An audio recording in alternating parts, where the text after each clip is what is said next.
Mae undeb o athrawon yn poeni nad oes na ddigon o athrawon sy'n gallu siarad Cymraeg mwyn gweithredu polisïau addysg Llywodraeth Cymru, ac maen nhw'n galw ar y Llywodraeth i daclo'r broblem. Dim ond cynnydd bach sydd wedi bod yn nifer yr athrawon sy'n gallu siarad yr iaith, sydd ddim yn ddigon i ateb y galw. Dyma Gwenfair Griffith.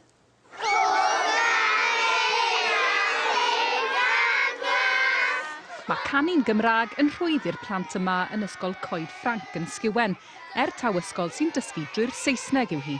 Mae siarad Cymraeg bob dydd a gwellai llaeth yn un o dargedau'r ysgol hon. Does dim un o'r disgyblion yma yn dod o gartre Cymraeg, ond erbyn iddyn nhw adael yr ysgol, mae'r brif athrawes yn benderfynol y bydd pob un yn gallu cynnal sgwrs syml trwy gyfrwng y Gymraeg. Ond mae'r iaith wedi bod yn her. Doedd dim un o athrawon yr ysgol yn siarad Cymraeg tan i'r brif athrawes ddysgu'r iaith, ac anfon i athrawon ar gyrsiau Llywodraeth Cymru hefyd.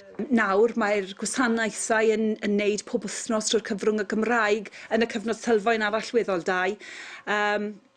A mae nhw'n frwdfrydig i datblygu'r iaith. I chi'n hyderus bod safon iaith yr athrawon yn ddigon da?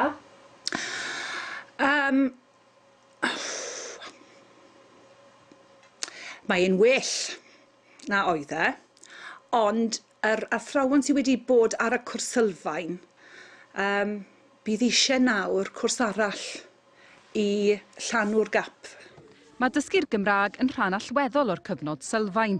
Mae arolygiaeth addysg estyn yn disgwyl i ysgolion roi digon o amser i ddysgu'r iaith a gwella sgiliau siarad ac ysgrifennu disgyblion ym mhob ysgol yng Nghymru.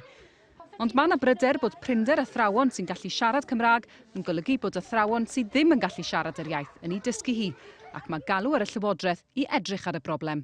Rhywbeth sy'n holl bwysig yw cynllunio'r gweithlu mewn modd strategol, a rhywbeth sydd wir angen i wneud sydd ddim yn cael ei wneud ar hyn o bryd yw cyfrifo faint o athrawon sy'n gallu siarad Cymraeg sydd angen yn y system addysg, a wedyn cynllunio ar gyfer hynny.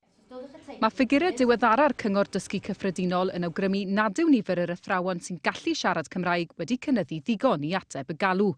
Yn 2008, roedd 25.7% yn gallu dysgu drwy gyfrwng yr iaith. Erbyn 2012, prin bod cynnydd.